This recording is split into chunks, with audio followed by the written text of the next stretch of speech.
Chers amis, nous poursuivons la nouvelle saison de vidéos PEPS, consacrée, comme vous le savez sans doute, aux vertus dont notre saint patron Clodoald a vécu d'une manière exemplaire, après que notre curé, le père Richard, le mois dernier, vous a entretenu du pardon qui a caractérisé toute l'existence de Clodoald. Il me revient de vous parler de cette vertu du renoncement. Parmi les rares représentations picturales dont on dispose mettant en scène saint Clodoald, la plus fameuse est sans doute celle qui figure dans la chapelle du baptistère de l'église qui lui est dédiée, notre église paroissiale saint Clodoald. On y voit, vous connaissez ce tableau comme moi, on y voit donc notre saint patron à genoux devant l'évêque Eusèbe de Paris, revêtu du manteau de couleur pourpre doublé d'hermine, qui manifeste sa condition princière. Les attributs royaux sont à terre, et notre saint, pourvu d'un ciseau, se coupe les cheveux en signe de renonciation au règne temporel qui lui était pourtant dévolu. Lorsqu'on regarde ce tableau, nous vient en tête, en tout cas c'est le cas pour moi, rapidement, cette scène évangélique fameuse entre toutes du jeune homme riche, à cette différence près que Clodoald, lui, a bel et bien renoncé à la multitude de biens qui étaient les siens et aux titres qui lui revenaient de droit. Cet épisode de la vie de notre saint, à genoux devant l'évêque en train de se couper les cheveux, est emblématique d'une vie qui est traversée de part en part par une série de détachements. Des détachements subis d'abord lorsqu'il était enfant, puisqu'il devient orphelin de père, son père mourant au front contre les Burgondes à l'âge de 2 ans, puisque ses 2 frères aînés sont odieusement assassinés sous ses propres yeux alors qu'il n'a que 4 ans, et parce qu'il doit être mis à l'abri, vivre donc reclus, pour ainsi dire, pendant un certain nombre d'années, pour échapper à ses oncles qui en voulaient à sa vie. Et puis, à ces détachements subis dans la jeunesse, s'ajoutent des détachements volontaires, pour le coup. Le choix de saint Clodoald, que saint Clodoald fit pour la vie religieuse et pour l'état sacerdotal.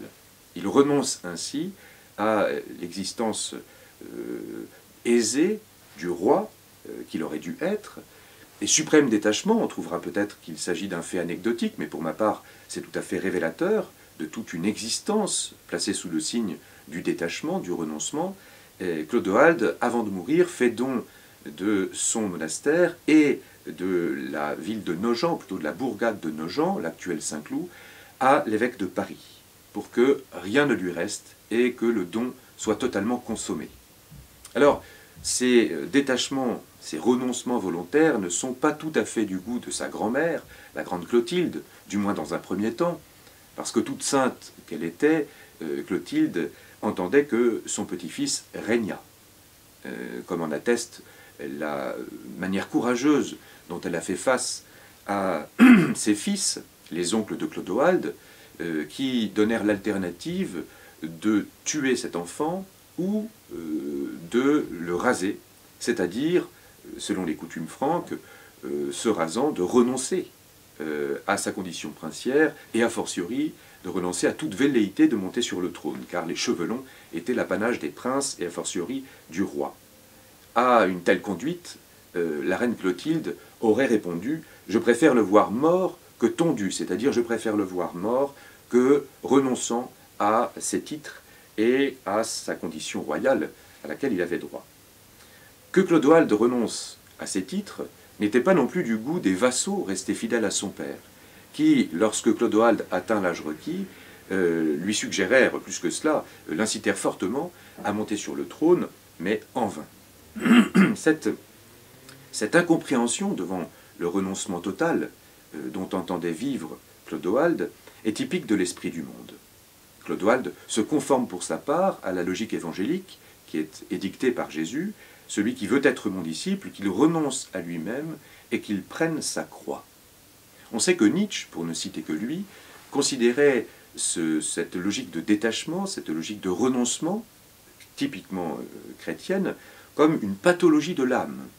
C'était à ses yeux un refus d'assumer la puissance vitale qui habite l'être humain.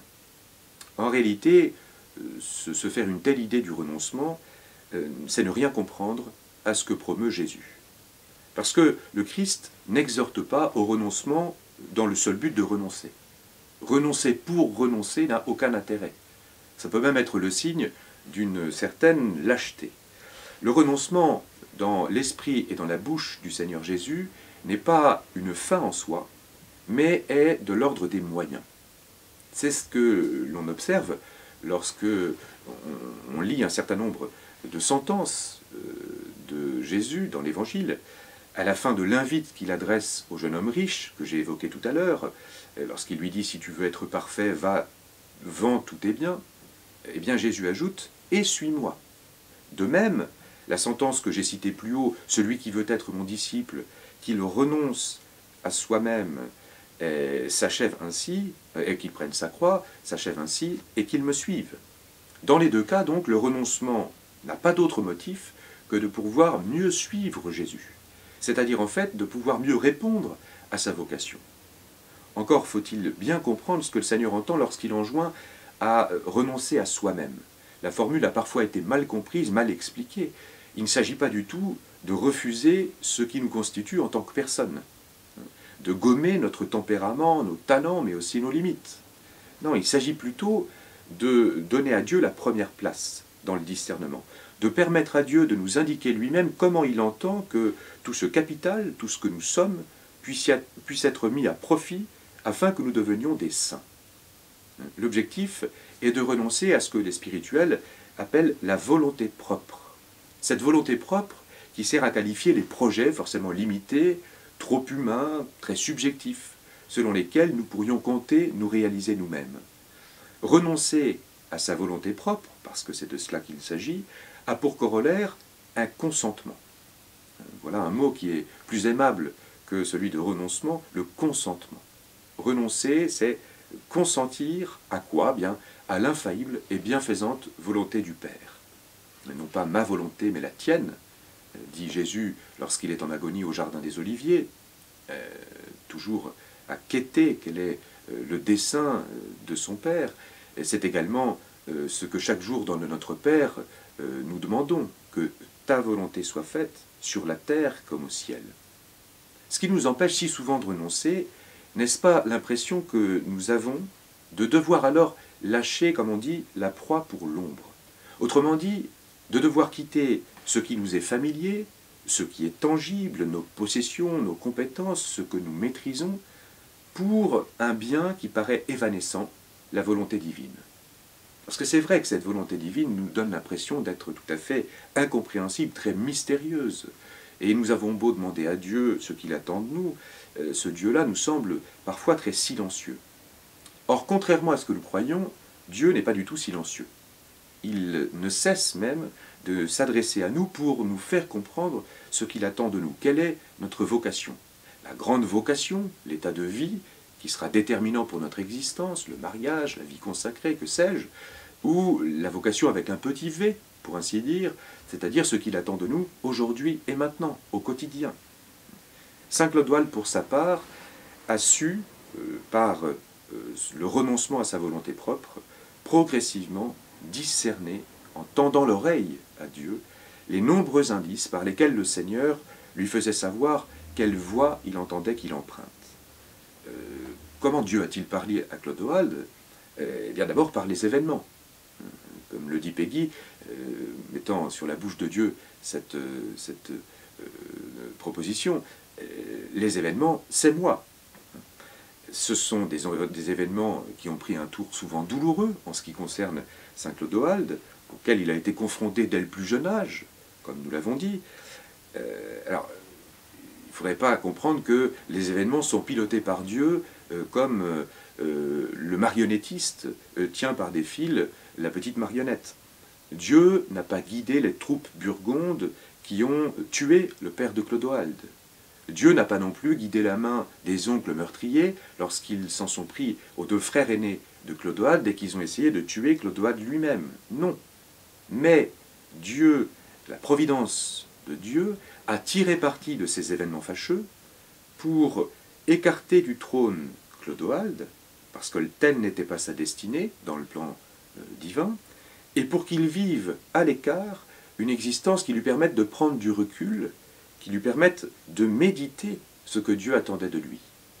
Il le fit à Tours, près du tombeau de Saint-Martin, qu'il aimait tant, et il le fit également, nous dit l'histoire, en Provence, dans l'entourage de monastères. Et là, Dieu a parlé au cœur de Clodoald, afin qu'il discerne de plus en plus clairement qu'il était appelé à la vie consacrée.